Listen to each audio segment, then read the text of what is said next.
the ending of 10th grade year, me and my dad got into a huge fight, which caused me to be removed from his house, which resulted in me being homeless for a little bit. And it was put into a transitional living program for a while. And I started going to therapy. And my therapist suggested I do different things to calm myself down. He always said, use those things every single day. Once you wake up, start one of those things, which for me is music. I cannot go a day without music. When I wake up, I turn some music on and I start my day that way, and it just calms me down. If I find myself getting rattled up or I feel myself getting angry, I'll just stop and I'll put my headphones in and play one of my playlists. 11th grade was truly hard because that was the year where I was in the transitional living program. So I experienced being an independent student, having my own apartment and roommates and all these different emotions that I never experienced in my house with my family. I still was dealing with anger, but I was channeling it in a different way. And after a while, I just told myself that this is not the person you want people to see. I decided that it's okay to be angry, but it's not okay to always be angry. It is okay to show emotion. I think the issue was that the only emotion I knew how to show when I was little was anger. Learning different emotions, learning to laugh, be sad, cry is also a good thing because it just shows you're angry because you don't know how to be sad. And I really appreciate the people who are put in place for me to understand that about myself.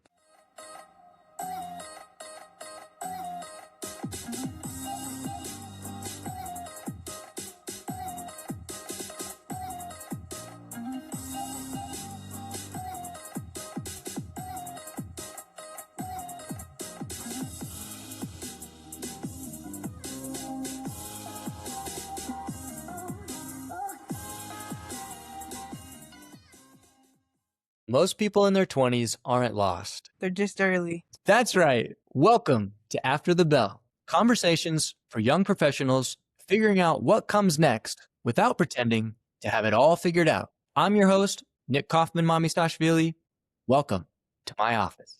Chandler, hello. How are you? It's good to see Doing you. good. How are you?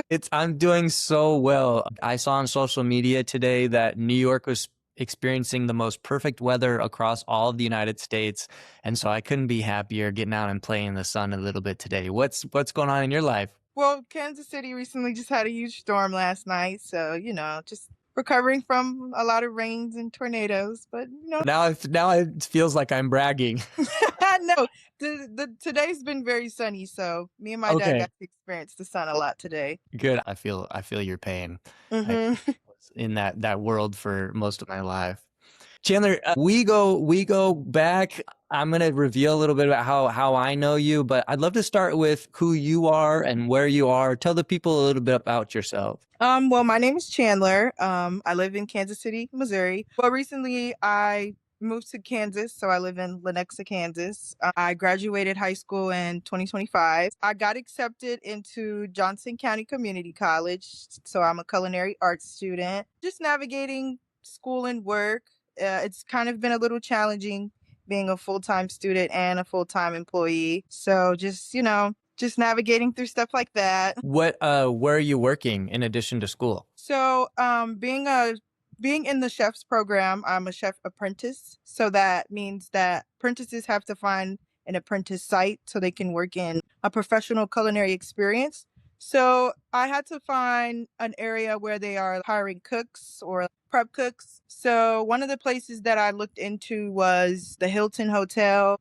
There's one on Lenexa, and then the other one was Tallgrass Creek, which is a retirement home, which is after doing a little bit of research is the one I decided to go with. So I've been working there and, feeding elderly people, cooking for them and stuff like that. So been having a blast there. I love that. Is that in Leawood? No, it's on Metcalf. Oh, it's on Metcalf. Okay. So Overland Park, probably. Yeah. Nice. Well, you wouldn't know this because I never revealed it, but I used to work for assisted living care when I was a senior in high school, and it's the only job that I got fired from. Wow. It was my first full-time job where I was employed and I had a structure, and I didn't know that you were supposed to check the paper calendar in the supervisor's office every week. So there was 3 weeks where I just didn't show up, and I was scheduled, 1 or 2 times a week, but I didn't have a phone either because I didn't get a phone until I graduated, Hmm. and so I just had no clue. But I do remember we would serve this boiling hot tomato soup, and there was always this one woman who would ask for it to be even more boiling hot. And I'm thinking, this is going to incinerate your throat. Yeah, it's She not would, enjoyable at all. yeah, and we would serve it to her, and it's bubbling on the table, and she would just scoop it down her throat. She must have just had calluses on her inside of her throat because it didn't bother her at all. No. Yep, some people request that. So the area I work in is called the pantry. So Mhm. it is like soups and salads and ice creams and desserts. Most of the time I prep all that stuff. So like the cucumbers, the carrots, all that stuff I will cut. The soups are prepared like well before I get there, so I don't get to dabble in that yet. But it's the flow to things. You start off in the lowest area and then you work up to being like in the kitchen. The retirement home I work in has restaurants in it. Mm. So each like restaurant has different menus. So my restaurant that I work in has like a pantry side. So they have like a steam table. You could get like stuff that's already made, or you could request like a burger and stuff. And then on the other side, they have like a restaurant. So you'll go in and you'll place an order and you get servers and everything. It's a really lovely place.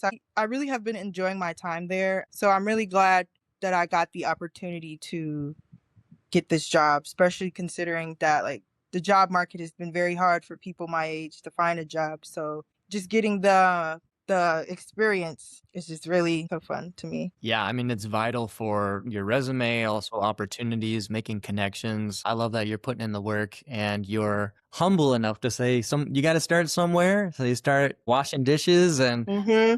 carrots and all those things. I remember the washing dishes. I didn't really mind it that much, but getting used to that big old dishwasher that you press down, Yeah. it's a whole operation. So you will continue to dig into it and be a humble servant. I'm sure that a lot of great opportunities will come your way. Thank you. I really appreciate it. Yeah, keep going. Hey, I want to trade stories for a second because I'm curious if you've had any stick with you stories. I have one. There was a mother and a daughter who were in the same assisted living facility, and the mother was 101. She was taking care of her 80-year-old daughter who was in worse health than her. She would feed her and help her walk. It was incredible. My mind was totally blown by that experience. So at work, instead of doing Chandler, I decided to just do Chan because I felt like it would have been easier.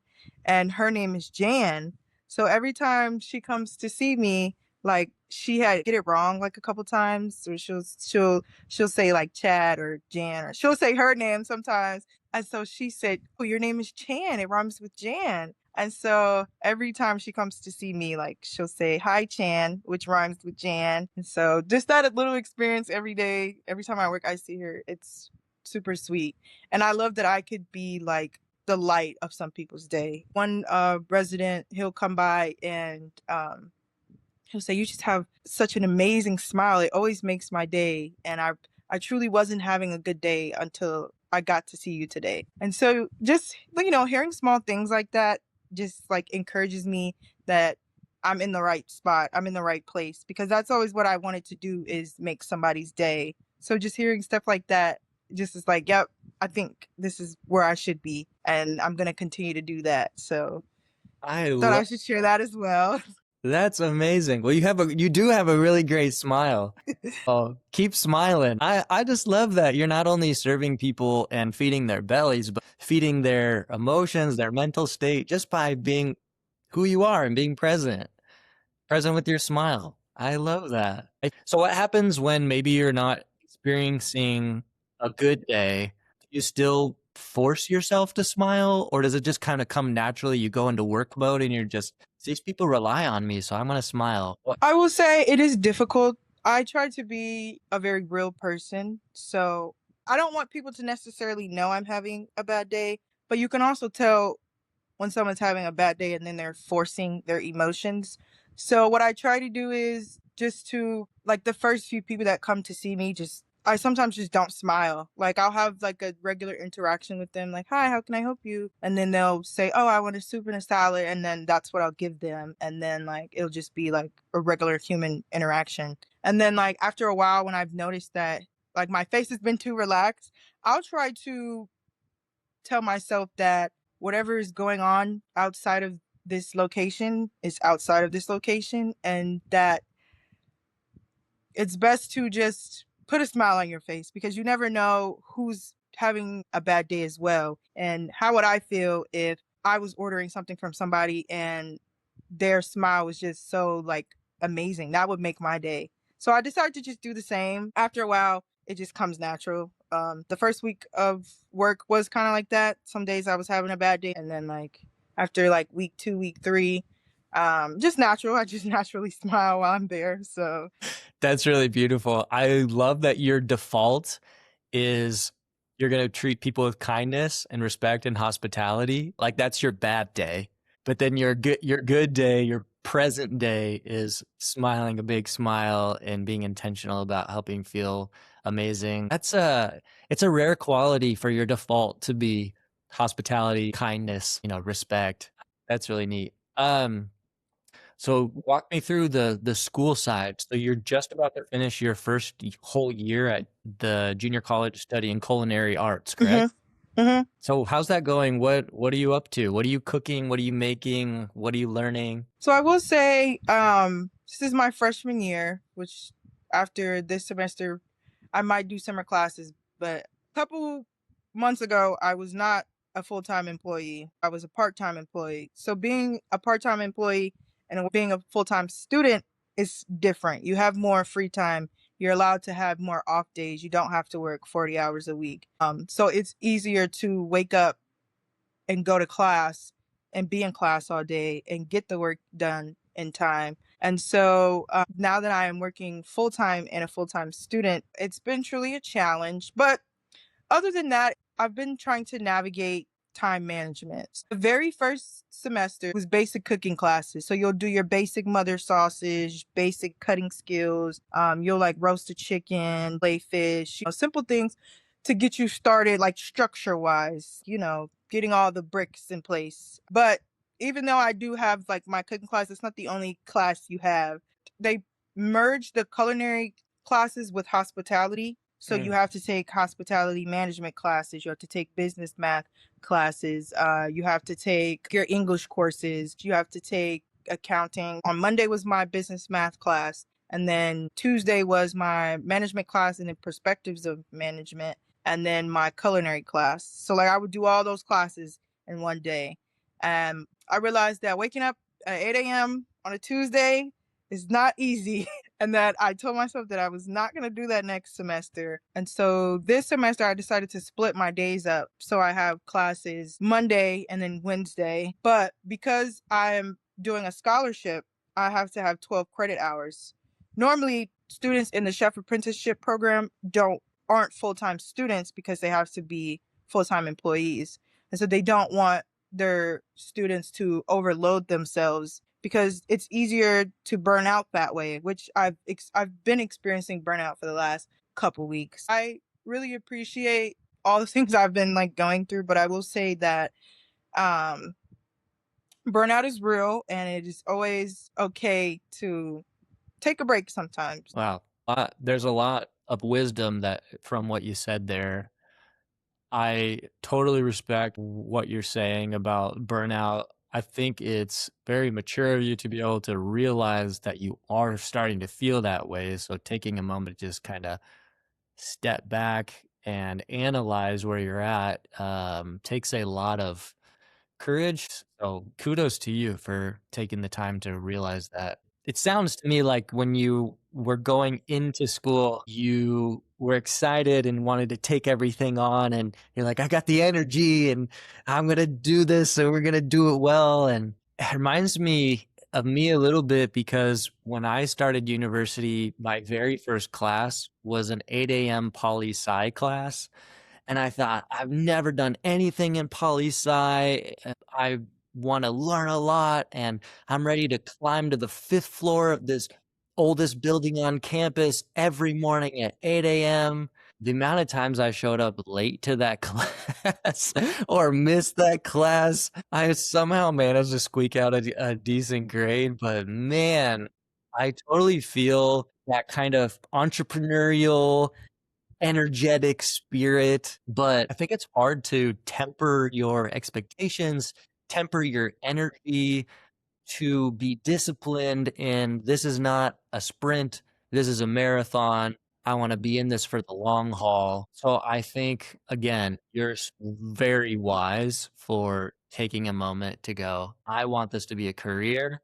I don't want this to be a moment in time. My very first semester was a very eye opening for me. I will say, me failing business math was truly, I was very disappointed in myself, but I also realized that um, it's okay. You're not always going to succeed right away. You're not always going to excel right away. There's always going to be trial and error. And I felt like that was an experience that there were so many things going on. I just couldn't make my Monday classes. And I will say business math is a class that you cannot miss because the next week you will be confused. So I decided to redo it this semester, and decided to make every class. One of the things that I feel like high schools lack is teaching time management well. Throughout your whole life, just living in the United States, you're going to always be busy. Everyone always says, how are you? I'm busy. But if you can find margin by saying no to something that you feel you should do, then you can say yes to more things that you want to do and that you have to do. Scoring good grades is something that you have to do. And I love your tenacity to say, the game's not over. I'm going to try again. Kudos to you for wanting to step back into it. And also, one of the best things you can do in university is create open communication with your professors. Say, hey, I'm trying. I'm a little lost in this particular area. I need this. They get paid to meet you where you are and to pull you along. And of course, sometimes it's hard love, but if you can keep that open communication, I have found that professors typically are willing to bend over backwards because they do this work out of a passion, a fascination, and a sense of calling. Yeah. My business math teacher always said that you are all adults in this classroom, and so am I. And life happens. And if you ever need a day where you can't make it, to just let her know. And she's always willing to send the notes, but she also makes it clear that homework is still due on Wednesday. So you make sure you ask for the notes because your homework is still going to be due. So I really appreciate professors like that because it just shows how much they care that we are humans, but they also care about the work that they are teaching, which is equally as important. Yeah. And I don't know if you've done this or not. No harm, no foul if you haven't, but reaching out to a professor like that who's given you the time of day and has made you feel like they're listening to you and they see you as a person, what you're dealing with. Just a simple thank you so much for being understanding. It goes so far. Teachers feast on a kind or thoughtful word for a week. So I think that that is really important to grooming those relationships, to getting more understanding in the future, and to cultivating your own sense of the right thing to do when you're up against a wall. They always respond with something. And so I always try to end it with, thank you. I really appreciate it. I really hope that, like, some people are like, oh, I just need the notes. And I'm like, okay, I'll send you the notes. And then that's just that. There's no, like, thank you. My dad always raised me and my siblings to be kind. If nothing else, be kind. And not just kind, because you guys are very kind. You're also very thoughtful. You guys also feel deeply. You can tell when there's tension. You can tell when something's off. You can tell when people are experiencing euphoria. You're so in touch with your feelings and your emotions. Your dad is that way. But also, you guys have gone through a lot. And so you become resilient and you are in touch with your own sense of down in the dumps. Feels like you're willing to give other people the benefit of the doubt over and over and over again because of realizing how hopeless things can feel at times. Yeah, I can touch base on that. When I was little, I used to be very angry. I was a very angry child. I never really understood the reason. I just was always angry. I always had to have the last word, and I always got into arguments with everybody. And I realized later on that it was more of a cry for help. I don't know how to express my feelings. I don't know a way to channel this anger into something different. And, most people never took it as, oh, this girl is hurting. She needs someone. She needs a smile. She needs a kind word. It's always, well, you're acting like this, so here's a consequence, and you'll just learn from a consequence. And so I realized as I got older that I need to see people. I need to understand people. Like maybe she's frowning, maybe she's having a bad day, or I'm noticing that my coworker's smile is way bigger than normal. Is she truly happy, or is she like putting on a front? So I don't know. I've always been such an empathetic person. Like since I was little, even when I was angry, I used to get angry at myself for being so rude to people when that wasn't my intention. It was more of like see me, hear me, I need assistance. So I would say me and my sister have that in common. We both try different ways to understand people. Which is why both the careers that we are going into are to help people. Um, so just a little bit of that. A little bit of this, a little bit of Yeah, that. yeah.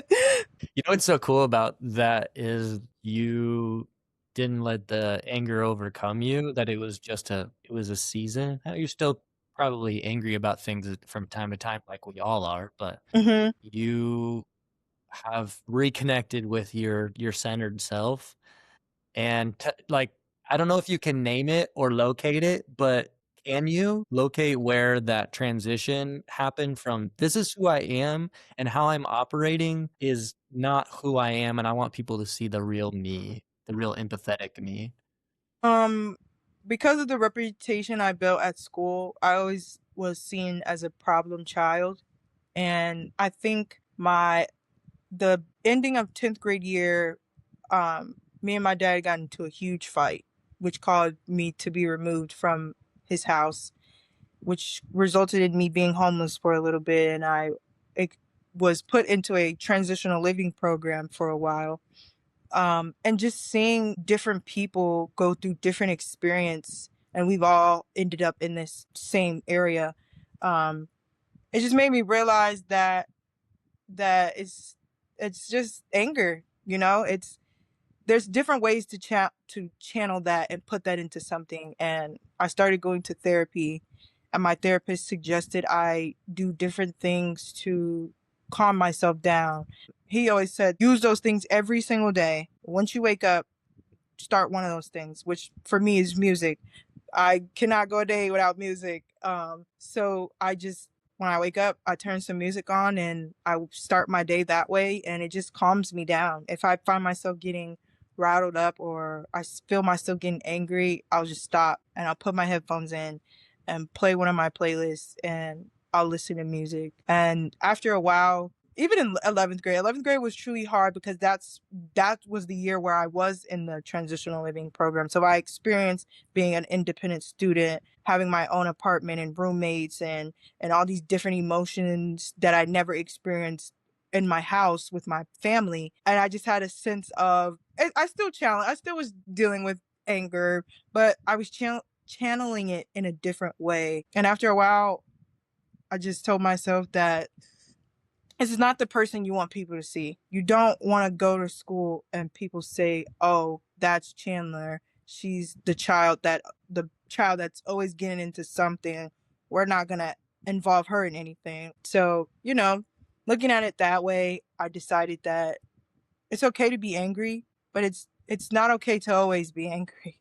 So, find those things that calm you down, and show those emotions. It is okay to show emotion. I think the issue was that the only emotion I knew how to show when I was little was anger. Learning different emotions, learning to laugh, be sad, cry is also a good thing because it just shows that you're angry because you don't know how to be sad, or you're angry because you don't know how to show, oh, she's not really trying to be aggressive, this is just how she talks, or this is just how she comes off.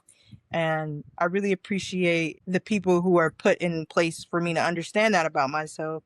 So yeah, that was something that me and my sister navigated through, and I would say that it's been working very well, I will say. That's amazing. The fact that you've had therapy and the fact that you really started to, I don't know if flourish is probably not the right word or fair to your situation, but when you were removed and you were experiencing homelessness, it's almost like that low point, if you will, Hmm. you deal with your stuff in a more real way that you couldn't when you were just caught in the cycle of just repeating the same struggles over and over. And I would say, I'm inferring here, so correct me if I'm wrong. Hmm. I would say having that removal allowed you to explore what it looks like to be an adult. Hmm. And then the adult mindset from being a kid to being an adult, that mind shift is massive because when you realize you're out on your own, all of a sudden you Hmm. got to do what's best for your survival and hopefully for you thriving. Yeah, the first program I was Synergy, which was the transitional living program. And then I was transferred to Hillcrest, which is how I got my second apartment. First thing, getting removed from home with your family that you've lived with most of your life is not easy. I didn't talk to my dad for 3 months. Like, I didn't text him, I never called him. I truly felt like I had to do this by myself. And experiencing something like that at 17 was an eye opener. You're living with people who don't know you and could care less about anything that you have going on. And what you want them to see about yourself, they're not going to see unless you show them. If you show them that you are an angry person, that is what they will see. If you don't want them to see that, then you have to show them that it's not who you are, because not everybody can be as understanding, or not everyone has went through similar things that you went through, so they're not going to understand. They're just going to see you as an angry girl, and you don't want that. So you also have people who call out you on your BS, like, hey, you're actually tripping, like, let's try to do something else so it doesn't like look like this in front of everybody, so I will say that it is hard to be removed from your house and your family, but I will say that I am truly grateful that I got to experience. You don't hear that. People are not grateful being kicked out of their homes, but I will say that I am grateful for the journey that I got to go on, because I feel like if I never got away, I would never truly understand these things about myself.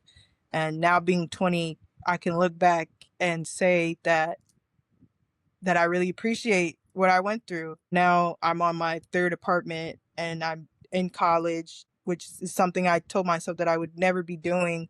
And I got my first full-time job and I'm working on getting a car. So, there's there's always trials and tribulations, and there's always going to be a hurdle that you have to get over, and it's not going to be easy, but the mindset that you have to keep going is what's going to keep you going.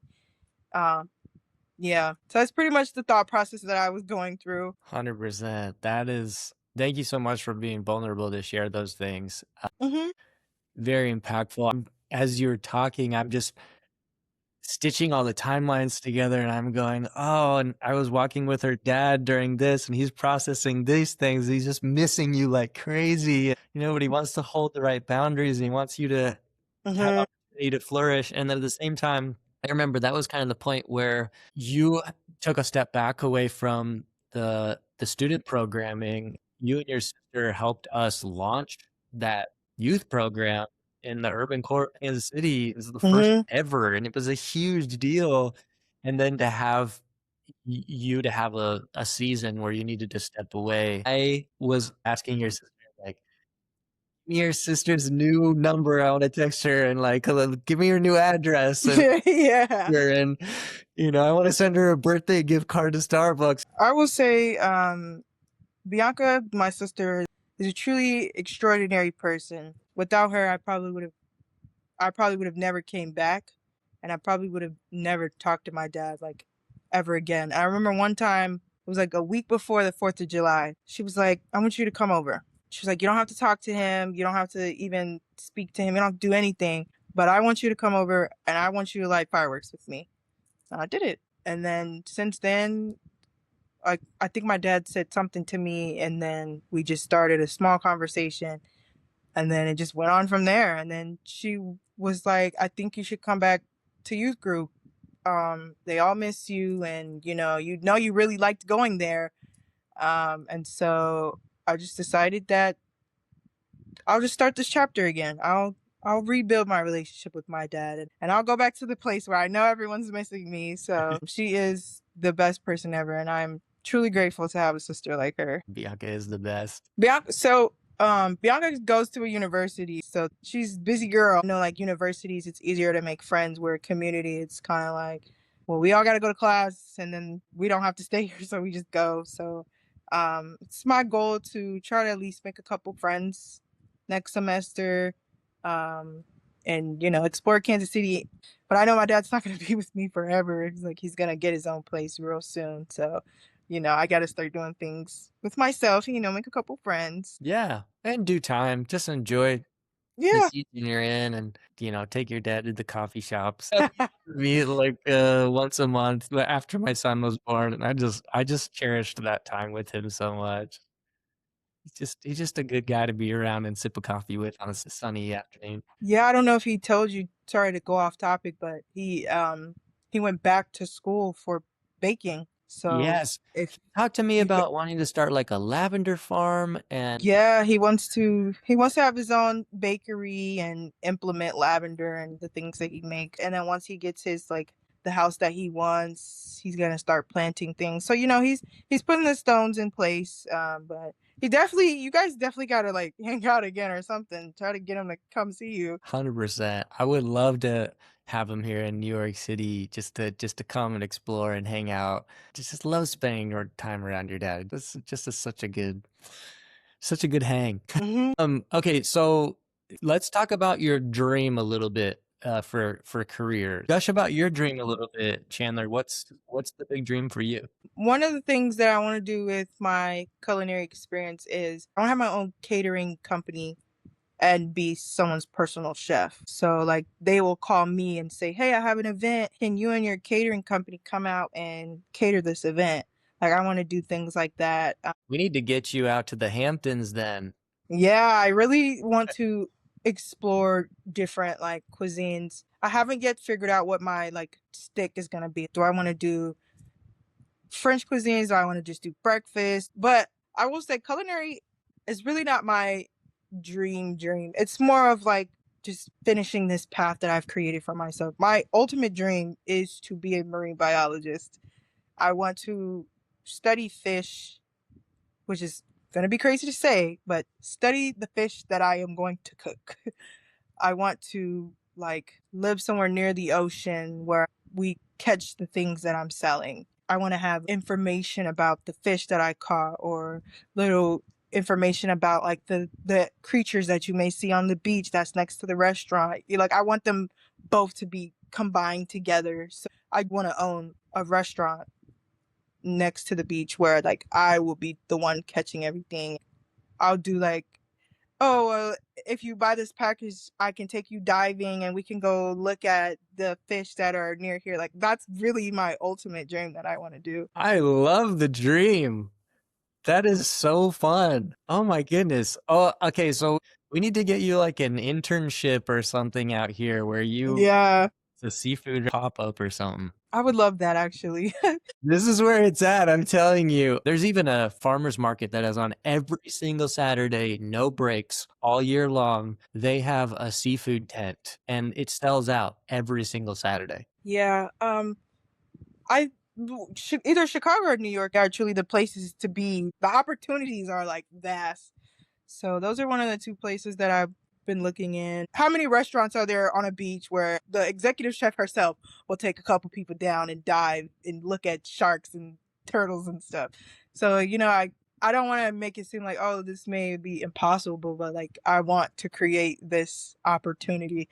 I'm still 20. There's still a very long time for me to map out that dream. Yeah, the dream doesn't have to happen right away. And the longer you put your resources into one basket, you can build the dream and fly that plane at the same time.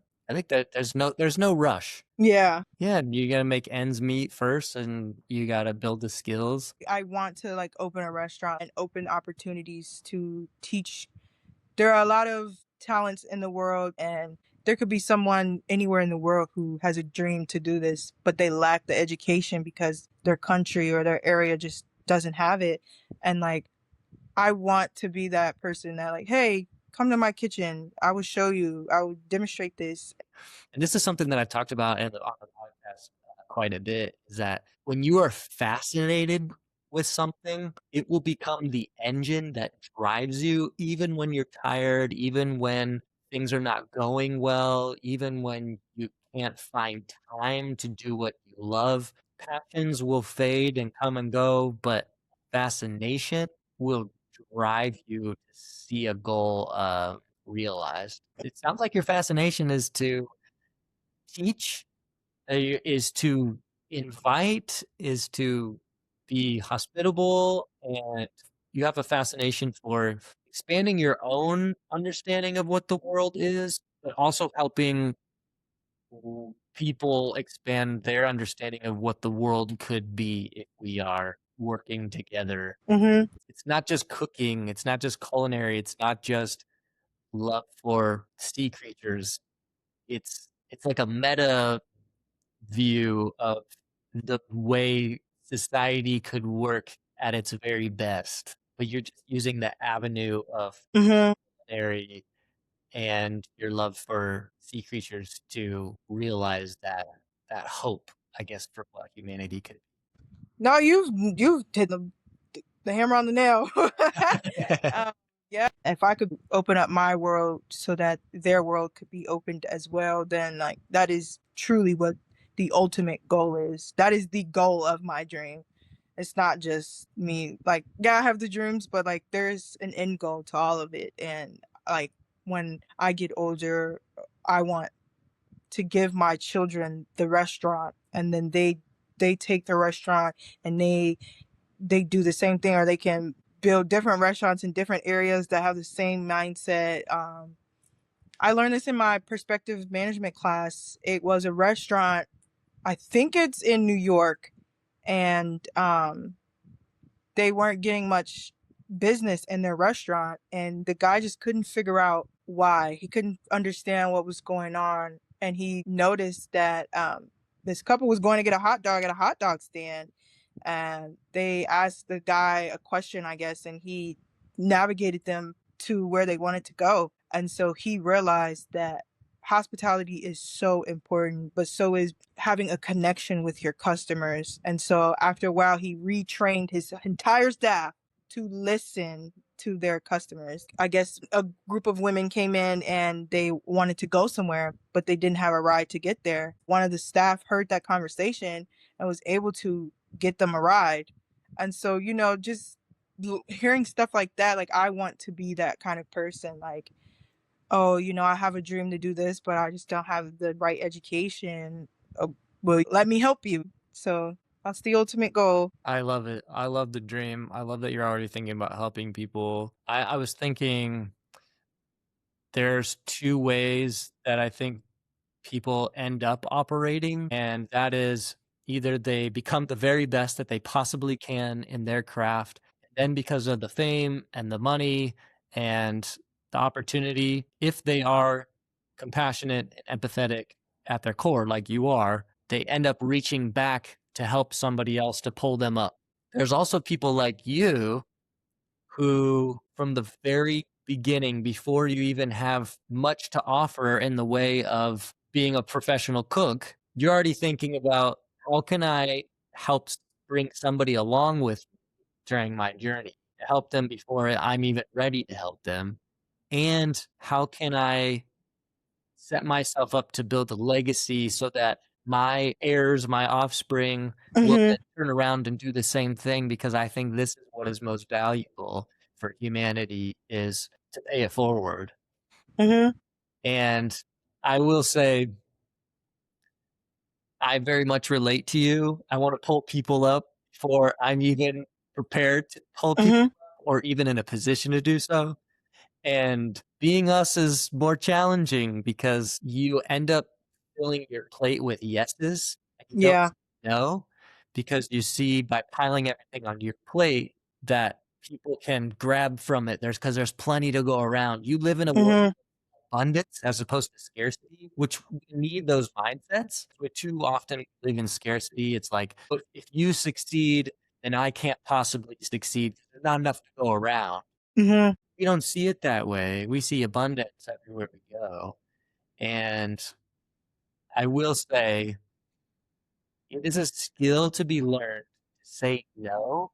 And you're not saying no to being a servant of others, to helping people. You're not saying no to your dream. You're not even deferring your dream. What you're doing is you are giving yourself the time that you need as a human being to be poured into so that you can pull out of a full cup. I don't think that it means you need to pour in yourself for 40 years without ever reaching back. Mhm. And you don't have to shrink the ways that you reach back and help others either. I think it's just setting a goal in your mind. Once I reach this, then I will allow that reaching back and that help to become larger and Mhm. more targeted. Otherwise, I think, like myself, I'm speaking from experience, you'll find yourself becoming burnt out, becoming Mhm. exhausted, and not really being able to help people in the process because you didn't first invest in yourself.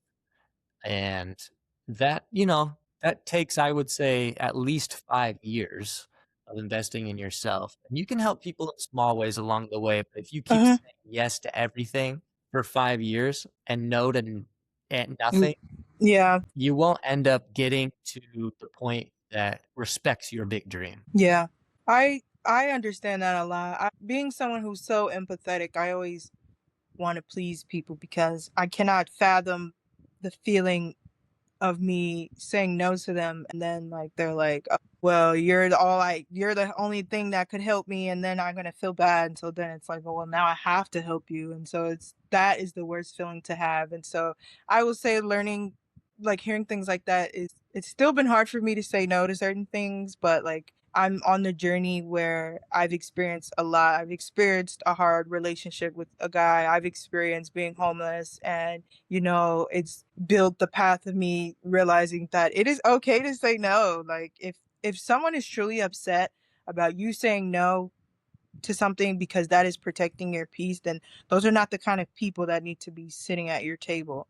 But with having that kind of emotion, it is hard to do, and it is also hard to remove people from your table that you felt that like if I just keep going a little bit harder, they'll probably change, and that sometimes you have to realize that like not everyone will change, and that you simply just have to separate them from your table. And sometimes you will have to walk away from your own table and sit at a different one. It is really good to hear you say that. I want to touch base on something you said where like some people have fame and then they get to where they are and then like the money causes them to change a little bit. I don't want to be that kind of person. I think like having the personality that me and you have, that means you've made it in life because you understand people. You understand how it feels to not have money or how it feels to be down on your luck and, you know, um, building a family and all that stuff. That's to me means that you've made it. Like money is a part of that. Yeah, I think to a deeper point here is, well, if you're doing it for money, you're gonna end up feeling empty. Mhm. I will say though, I think there needs to be like a sharp line between doing it for the money and Mhm. doing it to set yourself up so that you can fill in the blank of whatever your dream or your goals are. Mhm. I Whenever I'm doing anything that I think is worthwhile, I create like a mission statement or a purpose statement. What Mhm. purpose? What is the why for why I'm chasing this down? And if I don't have a clear why, 95% of the time, I stop giving any energy to it. I don't have the ability to do everything. That's one of Mhm. the hardest things to learn as a young adult is to realize you have limited energy because you look at somebody who's been around for 4 decades or more and you go, ah, they're exhausted by kids, they're exhausted by work, they're exhausted by dreams unrealized. They're getting old, their bones are creaking, their body, Mhm. whatever. But even as a 20-year-old or 17-year-old, you have limited energy. If you had unlimited energy, then you wouldn't sleep. Yeah. But you do sleep. So that right there proves that you have limited energy. And so to operate as if you have unlimited energy is not doing you any favors. And one of the most important things you can practice, I think, is developing a purpose statement and a mission statement and becoming incredibly concise in developing those statements, because that will help you say no and protect your energy, protect your boundaries, protect your relationships. Mhm. After this episode, I'm going to follow up with you with how to write a purpose statement. And we're going to go back and forth just a little bit. And Mhm. I'm curious to see what you come up with based on the dreams and the goals that you already set forth before us. Yeah, I Done would really anything like that? appreciate that. Have I done anything like that? Yeah. No, I haven't. I used to like I think my dad told me to, like, if you ever have something like you want to do, to write it down on a piece of paper, because then that means that like that is, it's already real because you wrote it down. And so, but I never really thought of looking at it as the me writing this down, but then like what else? Is there a purpose for this? Is there a purpose for this relationship? Is there a purpose for me going on this path? Is this a path that I just put in place because I thought it was gonna be okay? I would really appreciate that. It'll just help me navigate my dream um in a more different way so that I can reach my goal. Yeah, I'm excited to share that with you. It doesn't have to be complicated. Even if you want to do something creative or listen to music because you want to have fun or you want to feel centered, or that's good enough. It doesn't have to be deep. It needs to be pointed, it needs to be clear, and it needs to be out there in the world where you can see it. And every time you come up with a new idea, you go, "Oh, does this fit into the bucket?" Mhm. Because anything that I sprinkle in or put little buckets next to this other bucket means that I have less time to spend on this. And I don't know if you've heard the old adage, but it takes 10,000 hours to become a professional at anything. Mhm. If you only have capacity for 8,000 hours to put toward that big dream, then it's just not going to become what you Mhm. want. And I don't know about you, but I want to succeed at the dreams that I have. Mhm. Yeah. So I think it's really important um, to practice the mission and the purpose statement. So Mhm. I'm excited to share that with you. Yeah. I want to end in two ways. Let's start here. There's just a lot of distractions in life for young professionals. Is there something else that you see your peers or struggling with? I would say determination and motivation. I've heard so many people say that they want to do so many things, but they're not motivated to do it. It's just like, oh, I want to be a personal trainer. And then that's just that. Like, you're not determined to reach your goal and you have no motivation whatsoever. And so it's more of a, well, I hear you, but like, are we going to see it? I think a lot of people want things to be given to them on a platter with everything solved and all the steps to do it. If you're wanting things to be put on a platter for you, then when you ever reach an issue in your life, then you're never going to know how to solve it because everything's been given to you on a silver platter. Which is why I am so irritated with how popular AI has become, because we lack creativity now. There's no determination or motivation. You could tell chat GBT to create a poster for your campaign, and there's no emotion there. A computer did codes and made a picture that you wanted to create, and there's no feeling for it. And I think young adults really need to get back into it. And then like you could be motivated on something, but you're not determined to find the right steps in life to actually reach that goal. So I think they're both hand in hand, and so is focus. Like you could be motivated and determined, but if you're not focused on your goal and you're letting all these distractions in the world and social media distract you from you as a person, then you're most definitely never going to get to where you want to be. So I think all three of those, and creativity, like I said, like we're losing creativity in this world. If people keep allowing this, we're going to slowly be consumed by this AI lifestyle, and we're going to also lose the creativity that we have in life. Yeah, 100% agree with you. I think we are going to be married to AI and Mm-hmm. be able to separate ourselves from it. I think what will end up happening is people are going to crave disconnecting from it. And Mm-hmm. so then there's going to be a lot of creativity coming out of how can you make something analog. Mm-hmm. We live in an apartment now, and I have this dream of making our dining room slash living room slash everything room into an analog room. Time I'm in there, there's no phones, there's no computers. It's just Mm-hmm. a record player in there. I flip a record, I blow it off, I put it on and set it, and Mm-hmm. that's it. Some Gen Z young adults have started these analog parties here in New York, Mm-hmm. and there's no phones. Everyone has to put their phone in a basket. Mm-hmm. It's almost like going to a summer camp for kids. Yeah. It's just like they have to put their phone in a basket and no one can take pictures. You could bring like one of those disposable cameras, but it's just about connection. I will say AI is inevitable, but to Mm-hmm. your point, if you're just going, here's a prompt without ever trying yourself, what's going to happen? Mm-hmm. You're going to lose essential skills for being able to be self-reflective because Mm-hmm. AI has taken that self-reflection away from you. You're Mm-hmm. just trying to iterate improvements rather than iterating on creativity. Mm-hmm. There's something about taking something that you created and balling it up and throwing it in the trash. I'm not saying everyone needs to be a professional drawer, but it's about being hands-on. And this is not hands-on. Yeah. This is mind off, Mm-hmm. right?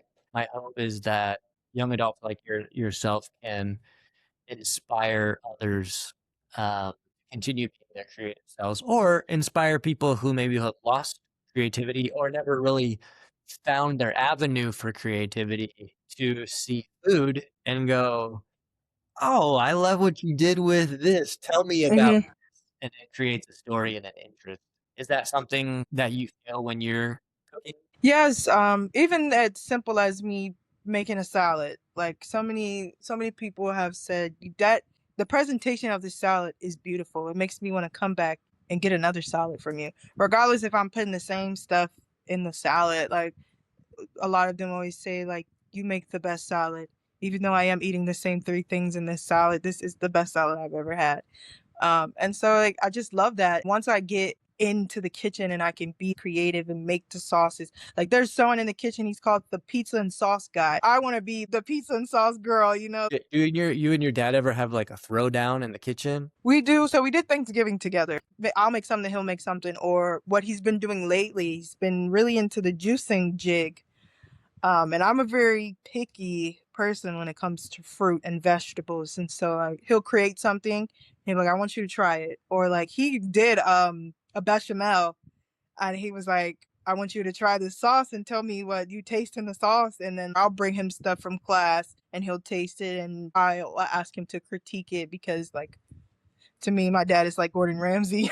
So like I'll ask him, you know, to critique this and critique that. My kitchen's not big, so once he gets his house, I'm pretty sure we'll be having some little cook-off bake-offs. That's so fun. I had a throwdown with my aunt over chicken tenders and mac and cheese, and our family decided that we had to split. To be honest, I won both. I wanted to go to culinary school as well when I graduated high school, and Hmm. I ended up going to play soccer at a university instead and do choir. And I love being creative in the kitchen. It's probably when I feel most creative, and that's saying something because I used to be a professional musician. I just love being in the kitchen, so I can relate to you on that level. That's fun. We'll have to throw down sometime. We will. I can teach you them other sauces. Awesome. Yeah, and bring your like roll of knives. I'm sure Mm-hmm. you have a I set. do. I knew it. Every good chef has their own roll of knives. That'd be a good gift for you. Okay, that's a great insightful thought that you gave to people listening. Stay focused. You highlighted get rid of distractions, be determined. I love those all those things. I would add be yourself. Try to operate out of your weaknesses. Definitely improve your weaknesses, but operate out of your strengths. And if you don't know your strengths are, then I would love to have a conversation with you about what I think your strengths are. You can find a free consultation with me as a trusted mentor on my website, afterthebellnyc.com. Chandler, it has been such a privilege to be with you. So good to catch up. Just talk about how life is going and encourage you in your own path. I'm excited to follow along with you. I'm excited to follow up with the mission and purpose statement. And we're going to end this the way that we've been ending all the podcasts, which is cheers. Cheers.